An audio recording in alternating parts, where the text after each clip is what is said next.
Let's go.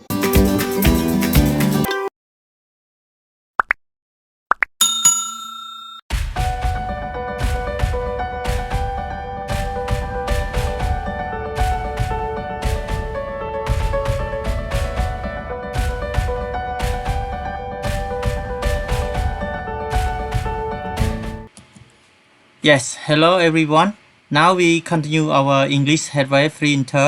Intermediate. Yes, so in this video we still continue unit 2. Yeah. In this video we focus on page 23. Yeah, number 2. Yeah, we still continue page 23. We not yet finished. បាទ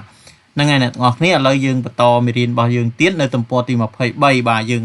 អត់ទាន់ចប់ទេទំព័រទី23យើងនៅមួយលំហាត់ទៀត បាទអញ្ចឹងក្នុងវីដេអូនេះគឺយើងនឹងសិក្សាទៅលើចំណុចទំព័រទី23ដែលមានលំហាត់មួយទៀតបាទហើយវីដេអូនេះគឺជាវីដេអូទី10បាទដែលយើងសិក្សាក្នុង unit 2 នេះបាទឥឡូវយើងកុំឲ្យនៅរងចាំយូរយើងចូលទៅដល់ការសិក្សារបស់យើងតែម្ដងបាទ Yeah number 3បាទយើងបន្តពីចំណុចទី2ថ្ងៃមុនបាទឥឡូវយើងចូល number 3 complete the sentences with the phrase from exercise 1 បាទអញ្ចឹងនេះណា exercise 1 ដែលយើងបានផ្គូផ្គងភ្ជាប់ការពីវីដេអូមុនរួចហើយបាទអញ្ចឹងចំណុចទី3នេះគឺគេឲ្យយើងបំពេញ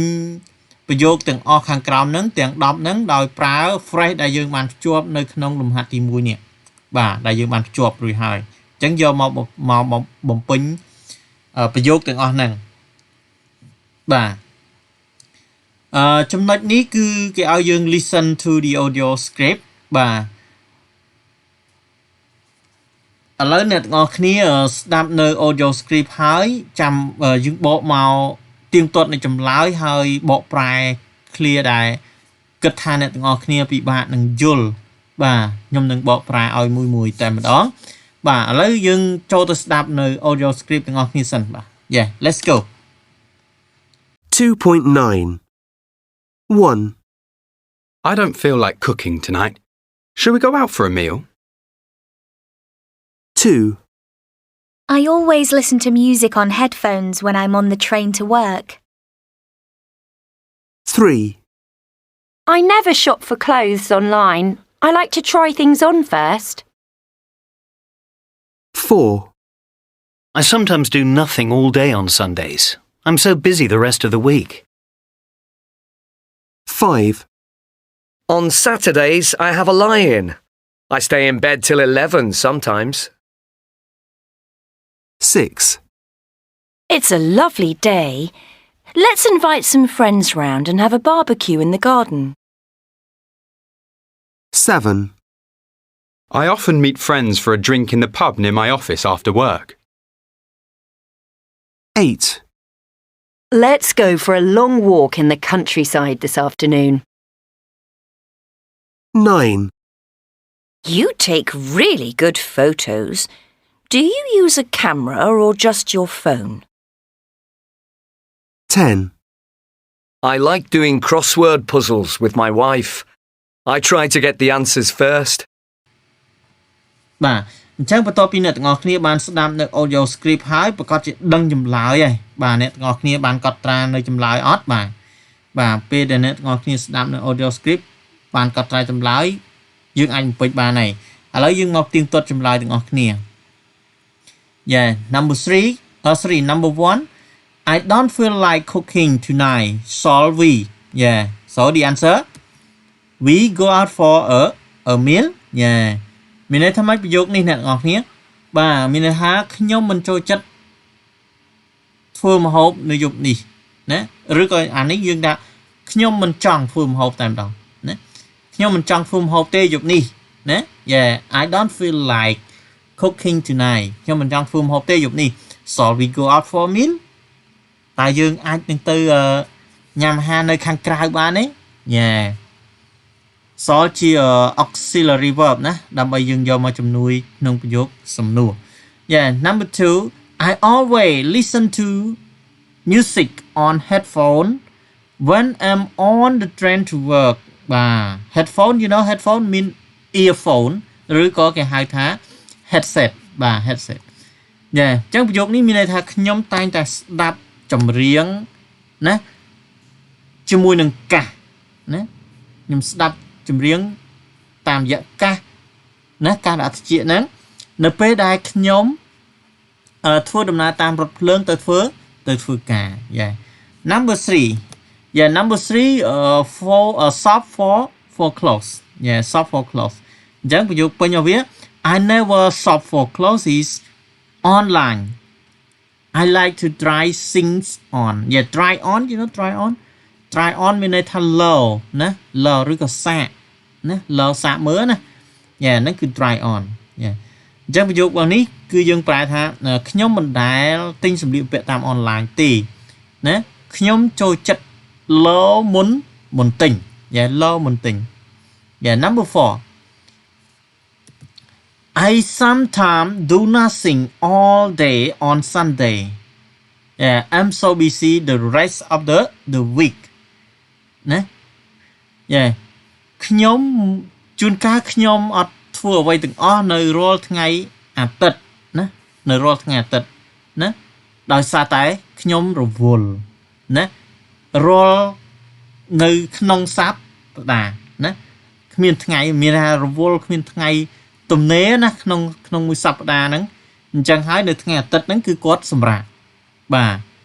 នៅថ្ងៃអាទិត្យគឺគាត់សម្រាកគាត់អត់ធ្វើអីទាំងអស់ដោយសារអីដោយសារតែគាត់រវល់ណាស់ក្នុងមួយសប្តាហ៍ហ្នឹងគ្មានថ្ងៃសម្រាកនេះ Yeah ណា so busy number 5 Yeah number 5 hell a lion you know hell a lion កាលវីដេអូមុននេះខ្ញុំបកប្រែឲ្យហើយ Yeah បាទមានន័យថាដេកណា Yeah on Saturdays I have a lion I stay in bed till 11 o'clock sometimes បាទនៅថ្ងៃសៅរ៍ណាខ្ញុំតែងតែដេកណាឬក៏នៅថ្ងៃសៅរ៍ខ្ញុំដេករហូតពេលខ្លះខ្ញុំដេករហូតដល់ម៉ោង10 11 Yeah 11 Yeah number 6 It's a lovely day let's invite some friends round and have a barbecue in the garden Yeah អូថ្ងៃនេះល្អណាស់ណាថ្ងៃរះល្អណាស់ណាតោះអញ្ជើញមិត្តភ័ក្តិយើងមកទាំងអស់គ្នាជុំវិញហ្នឹងណាមកញ៉ាំសាច់ barbecue នៅ garden ទាំងអស់គ្នាណា garden you know garden សួនច្បារណាបាទឬក៏យើងថាតោះហៅមិត្តភ័ក្តិមកជុំគ្នាណាហៅមិត្តភ័ក្តិមកជុំគ្នាមកញ៉ាំសាច់ barbecue នៅសួនច្បារទាំងអស់គ្នា Yeah number 7 Yeah number 7 meet friends for drink Yeah meet friends for drink បាទអាហ្នឹងមានន័យថាជុំគ្នាផឹកស៊ីណា Yeah meet friend for drink Yeah ជុំគ្នាផឹកស៊ី Yeah I often meet friend for drink in the pub near my office after work បាទខ្ញុំជារឿយជួបជុំមិត្តភ័ក្តិផឹកស៊ីនៅក្នុងហាងទៀមស្រាមួយនៅជិតការិយាល័យធ្វើការរបស់ខ្ញុំបន្ទាប់ពីចេញពីធ្វើការ Yeah after work ណាបន្ទាប់ពីចេញធ្វើការ Yeah number 8 Yeah number 8 go for a long walk Yeah you know go for walk មានន័យថាធ្វើដើរលេង Yeah ចឹងប្រយោគវា let's go for a long walk in the countryside this afternoon ណា this afternoon យើងអាចប្រែថាល្ងាចនេះយើងនាំគ្នាទៅលេងនៅឯជនបទណា Yeah countryside ជនបទណាទីជនបទ Yeah តោះល្ងាចនេះយើងនាំគ្នាទៅលេងនៅទីជនបទYeah this afternoon ណារសៀលនេះណា Yeah រសៀលនេះ Yeah number 9 let take ណា take ហើយនឹង photo Yeah take photo មានន័យថា take photo មានន័យថាម៉េចអ្នកទាំងអស់គ្នាបាទថតរូបណា you take really good photos បាទមានន័យថាអ្នកថតរូបបានល្អណាស់អ្នកថតរូបបានល្អណាស់ do you use a camera or just your phone តើអ្នកប្រើកាមេរ៉ាឬក៏ប្រើទូរស័ព្ទដៃរបស់អ្នក Yeah ប្រើទូរស័ព្ទដៃរបស់អ្នក Yeah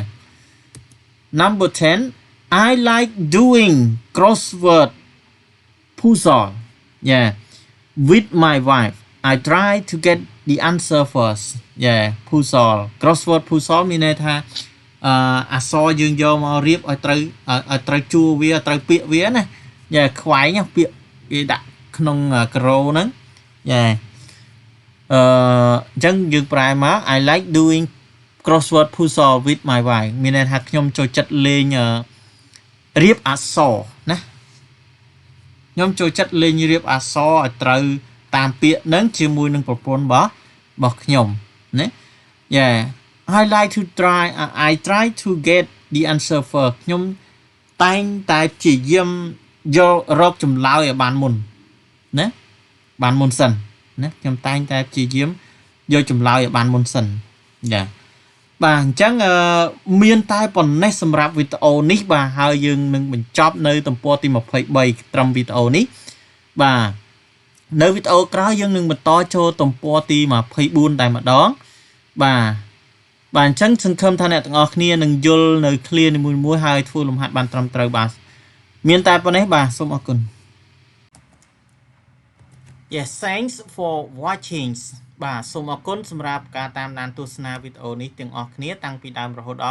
ដល់ចប់បាទជាចុងក្រោយសូមអ្នកទាំងអស់គ្នាជួយចុច like បាទហើយចំពោះអ្នកទាំងអស់គ្នាដែល